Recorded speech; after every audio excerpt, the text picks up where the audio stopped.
ভালোবাসার মানুষ তো মনের ঘরেই থাকে না। ভালোবাসার মানুষ মনের ঘরে থাকলেই সমস্যা, কি আর নিজের ঘরে থাকলেই সমস্যা। আমি যে এক ঘরের মানুষ আপনাদের কইছে কেডা, মানে পাইবারা দিয়ে ঝগড়ার কামার। আমি যে কি কই এটা বুঝে না, বুঝে না যে এটাও বুঝে না।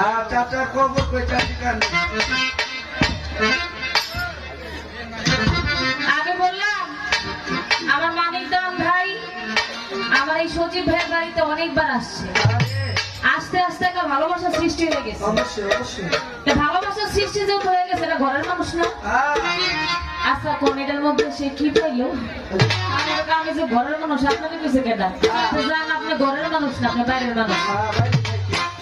বাইরের মানুষ দেখে আপনারে এই যে কয়টা পয়সার মুখ দেখছেন তো, কত কিছু করবেন। যাক, অনেক সুন্দর কথা, অনেক সুন্দর গান আমরা শুনলাম।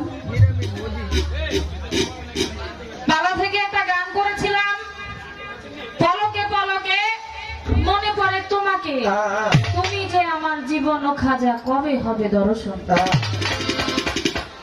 গানটা করেছি, গানটা ছিল অনুরোধের গান। অনুরোধের গান করেছি, গানটা করে অনেকগুলো বকশিশও পেয়েছি। আমি যদি গানটা না গাইতাম তাইলে আপনি গানের মধ্যে যে একটা সুন্দর পয়েন্ট রাখছেন, এই রাখার সুযোগ কই পাইতেন? সুযোগটা আপনি পাইতেন কই? কেন না খাজা বাবা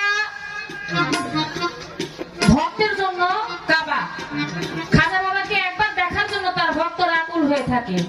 খাজা বাবা যে তাকে দেখার জন্য একটা ওজিফা রেখে গেছেন, এই প্রশ্নটা আপনি করছেন আমার কাছে, আমি গানটা গাইছি তার জন্য। আমি জবাবটা দিলে তার ভক্ত, খাজা বাবার ভক্ত যারা আছে তারা জেনে যাবে খাজা বাবাকে কিভাবে দেখতে পারবে। অর্থাৎ দুনিয়াতে থেকেই ওই কর্ম করতে পারলে খাজা বাবাকে দুনিয়াতে দেখতে পারবে। তারপরে আরেকটা বিষয় হলো, প্রশ্নের জবাব আমি দিব, গানের মধ্যে পয়েন্ট রাখছে। আরেকটা বিষয় হলো, আমরা যারা পালা গান করি বাবা, আমরা তো প্রতিনিয়তই পালা করি, অনেক ধরনের পালা আমাদের করতে হয়। শরীয়ত মারফত, নগদ বেলায়ত, হাসর কিয়ামত, খাজা বাবার পালা, খাজা বাবা বড় পীর। বিশেষ করে এই পালাটা অনেক কমন হয়ে গেছে। শুরুতে দাঁড়াইয়া খাজা বাবার জীবনী, বড় পীরের জীবনী নিয়ে গাইলে খাজা বাবার জন্ম, জন্ম তারিখ, বাবা মা বাবার পরিচয়, তার জন্মস্থান, এগুলো শুনতে শুনতে মানুষের